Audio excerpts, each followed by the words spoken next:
Hey everybody, Quantum here, and in this video I'm going to show you some experimentation with Ruby Amethyst, taking it very slow from the adaptation on the last set into the Inklands into Ursula's Return. And I wanted to post this video because the opponent here using Ruby Sapphire, I get this person back to back, and I'm on the play on this game and I'm on the draw on the next game. But they're using the version of Ruby Sapphire that I put together, what I call the tempo control oriented version, the one that focuses on less uninkables, and it only plays like 12 to 14 uninkables, but it plays very nicely on curve, like 1 drops, 2 drops, 3 drops, 4 drops. Instead of just focusing solely on ramp, you focus on using the Stone Dragon in order to passively ramp, not use the ink right away, but your end goal is in these mid-range to control oriented matchups. That Stone Dragon is what ends up paying the dividends later on, because you'll be on like 14, 15, 16 ink without losing the advantage from your hand like you do with Fishbone Quill. So in this matchup here, again, on the play, we have a very strong start with a 1-drop quest, get the lore, snake it back to hand, use it as ink. So this play has been around since Rise of the Floodborn. It's still very effective. And what's nice about Ruby Amethyst is you also play this big Sisu. And right now this is what, an 8 or 9 body on board here in terms of strength. So that Flynn Rider is not doing any work because there's probably nothing that is going to remove this Sisu in the first couple of turns anyways. So the Flynn Rider in the Ruby Sapphire deck is mainly to be used as an anti-aggro threat. If you're going up against Ruby Amethyst, you probably don't really want to play that Flynn Rider because of this exact situation where the Mim cards are overstated, right? The Merlin Goat is overstated, the new Sisu is overstated in the early game, and you're just not going to see the value off your Flynn Rider. So it's probably better off as ink, and you're better off establishing something else to help slow down the Ruby Amethyst player, because when you're on the draw with Ruby Sapphire, you need to focus on a way to reset tempo, because what you're going to see here is me essentially just run away with the game because the opponent can't keep up with my each turn establishing a threat, slowly grinding away at the lore, offsetting their game plan in terms of trying to gain lore with the Flynn Rider, because they have no other real explosive play right now. What they should be trying to do is set up for a big Sisu shift, to put a big body on board and wipe out my smaller characters, reduce their hand size so that I don't get a lot of benefit off the Sisu, or just remove the Sisu in another way. And then of course they absolutely need to make sure they have Hiram, right? Hiram is the way that they generate any kind of advantage, and if I can't deal with that Hiram, it represents just a way that they're going to run away with the game, and it's why the Ruby Sapphire matchup could still be a little bad for Ruby Amethyst. Now, in this particular scenario, yeah, I was testing Teeth and Ambitions. I opt to out the Flynn Rider with the Rabbit. And you may be thinking, what was the point of that? It can just sit there. It's not doing anything. Now you give the opponent a free ink off of the Stone Dragon, which, again, is slow. They can use it next turn. And that is true, but you can't be worried about giving the opponent the free ink off the Stone Dragon, because if you don't end up dealing with their board at some point, they're just going to have a massive board that you're just not going to be able to deal with. So yes, they're going to get advantage off the Stone Dragon. There's nothing much you can do there. You just have to hope that you can beat them before the Stone Dragon's ink advantage comes to fruition, basically. So despite being on the play, the opponent has now more or less equalize the ink count thanks to that Stone Dragon. Again, they won't see the benefits of it until next turn, and again, the point of the Stone Dragon is that into the later turns, 7, 8, 9, 10, they start seeing that extra ink come into play, right, where they're able to play multiple interactions in a turn. They're really thinking through what the best line of play here is, and I think this ends up costing them, because I think they did have a line where they could have clawed back some control. Instead, they play Hiram, so maybe their hand was like not the greatest, that's why they played Hiram to draw. But then the timer ends up hitting them, and they passes over to me. So if they intended to quest with the Sisu or challenge something, they weren't able to do that there. But I'm going to be able to shift this Sisu now, the Empowered Sibling, I believe it's called, the big one. And it's going to wipe out the opponent's board, because with only one card in my hand, the opposing Sisu is only a 2/4 body, and then of course we take out the Hiram. So at this point, despite the opponent having all the advantage, having the setup with the Stone Dragon, the game just got too far away from them early on. They couldn't deal with my board state as I was progressing it very slowly, but that's kind of what Ruby Amethyst does, right? It's also a tempo control focused deck, and we end up taking this match mainly because we were on the play. We're going to get the same opponent again, and you're going to see what happens when we're on the draw. The Stone Dragon just outplays me completely. So I hop right back into a match, and we get the same opponent. We're going second, and my opening hand here still looks pretty good. What I've come to realize after playing this matchup is realizing how valuable the Queen's Castle is against Sapphire decks. And I talked about this in my meta report on the online 10K that happened over the June 1st and 2nd weekend, where the Ruby Amethyst decks, there were 3 of them in the top 16, and they all were on 4 Queen's Castle. And one of them made it to second place, unfortunately falling to Emerald Steel. But one of the reasons they probably were able to be successful against Ruby Sapphire decks in that tournament was because of the Queen's Castle. Because you're going to see that if I was able to establish this Queen's Castle, it would have been very difficult for the Ruby Sapphire player to deal with it. It's not impossible, they can definitely do it, but it can be a little difficult. So here the opponent starts off, okay, 1-drop Ice Block, 2-drop Lumiere. That's manageable. I don't have the Mim Snake, so if the opponent does have a Flynn Rider here, they could potentially get a little far ahead if they had like Flynn Rider into the Sisu, for example. They would definitely be able to gain a lot of lore. Thankfully, I have the Teeth and Ambitions. This is a card that I'm testing out in Ruby Amethyst still, because it deals with Diablo, it deals with Flynn Rider, which is, you know, very apparent to be used in a lot of Ruby decks. You've seen it being used in Ruby Sapphire, not just my version of this Ruby Sapphire Tempo Control, but other Ruby Sapphire decks, like one of the topping lists in that big 10K was using it in their Ruby Sapphire.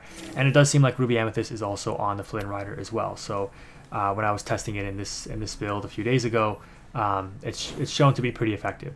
Because the opponent doesn't establish an immediate threat that is worth Teeth and Ambitionings, using Teeth and Ambitions on, I guess, I opt to ink it. Unfortunately, you know, on this Ice Block, this thing is going to just take me out completely because Ruby Amethyst doesn't have any way to remove items. So they're able to Ice Block down my own Flynn Rider and Sisu it away. Now this Sisu is a 2-1 body, so better than a 1-1 because of the Lumiere. They do have the Stone Dragon up, which means they're going to be able to accelerate a lot of ink gain. And again, in these mid-range and control matchups, the Stone Dragon is going to put in an absolute shift for the opponent here. And this is the goal of the deck when I built it. So I don't know if this video is more of a profile of the opponent using my own deck against me and cooking me with it, or me being an advocate for Ruby Amethyst. I really don't know. But I'm just happy to see that this version of Ruby Sapphire is seeing play from some people.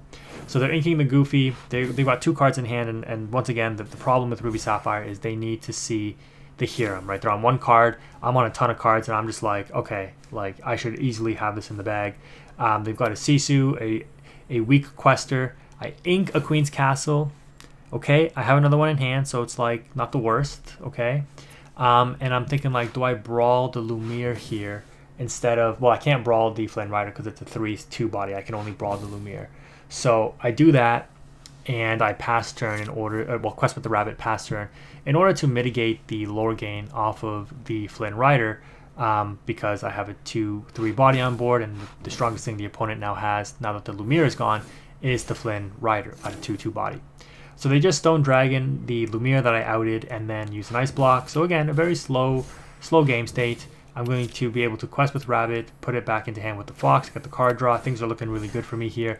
Drop the Sisu, even though it's only going to be like it's a 3/4 body right now because the opponent has 2 cards in hand. But if the opponent even goes down to 0 cards in hand, it's still a 2 Quester on a 1/4 body, and there's nothing the opponent has on field that's going to take this out right now. So it does represent good lore gain. This is why I've opted to establish it here. And I'm feeling pretty good. I'm feeling like I have control of this match. Again, the key for me is I should probably have looked at using the Queen's Castle. With this double Ice Block, though, the opponent is going to be able to completely wipe my board here with the Shift Sisu, and that's really unfortunate because I had a Shift Sisu coming up on my opponent to wipe their board.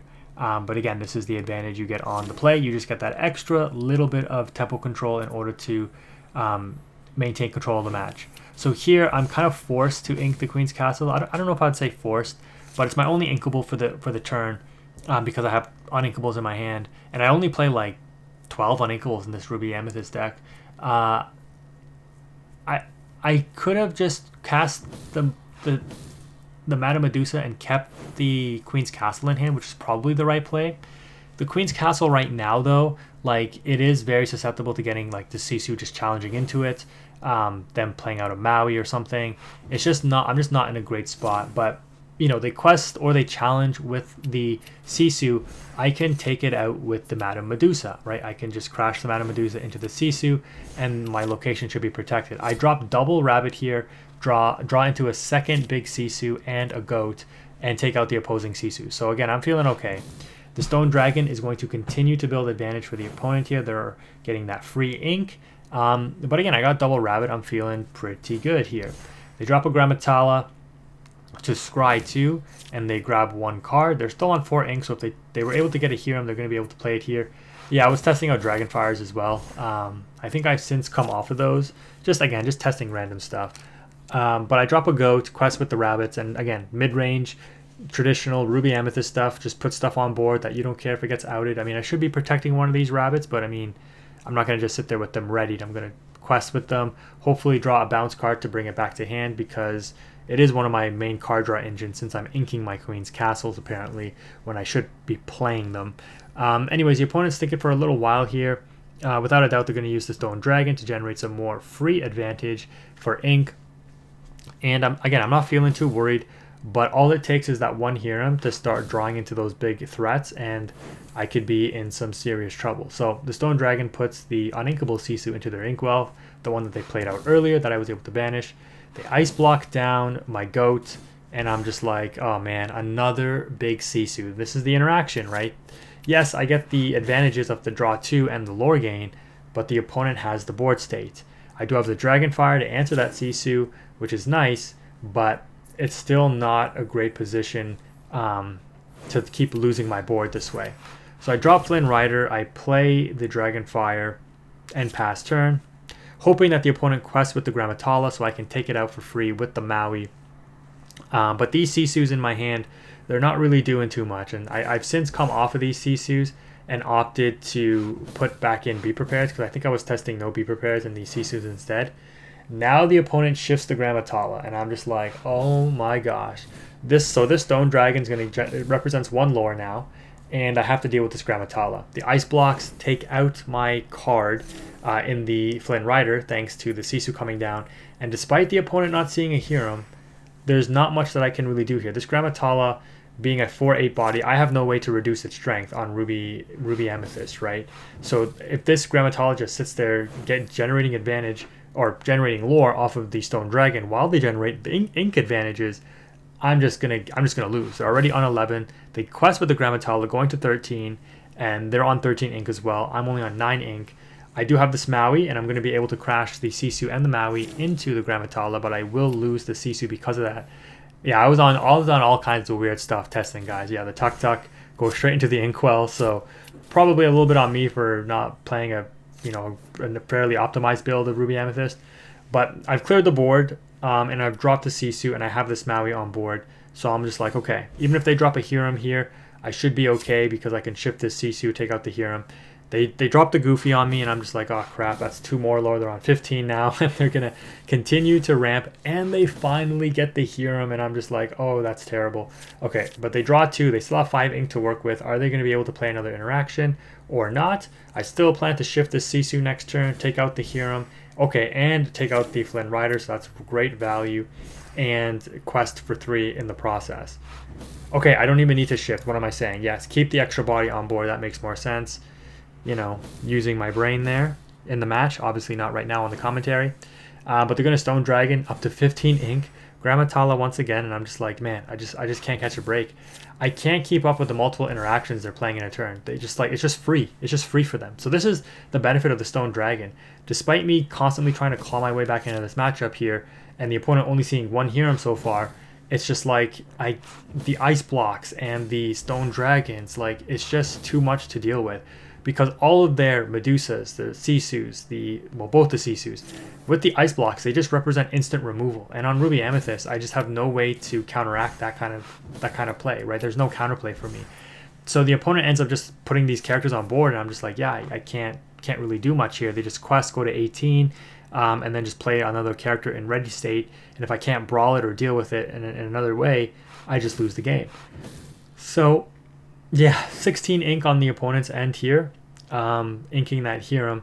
And this is where, like, I know I keep going back to it, but like maybe Dinner Bell is good for this Ruby Sapphire deck, because like just alternative draw engines, and against these mid-range decks like Ruby Amethyst, they have no way to interact with your items, and a Dinner Bell just wins you the game on the spot here, right? Just drawing those extra cards is just ridiculous. Anyways, they're going to ice block down my cards once again, and I'm just like, man, if they have more removal, I just lose the game, right? This is the power of the ice block Sisu and Mana Medusa combinations. So yeah, they do, and brawl. So they brawl away the Sisu, unfortunately, and yeah, at this point they just have to quest and they win the game. So nothing I could really top deck here since I'm not on Be Prepared in this build, and I just kind of concede after this. So give the opponent the well played, and that is a GG. If you made it this far in the video, hopefully you enjoyed.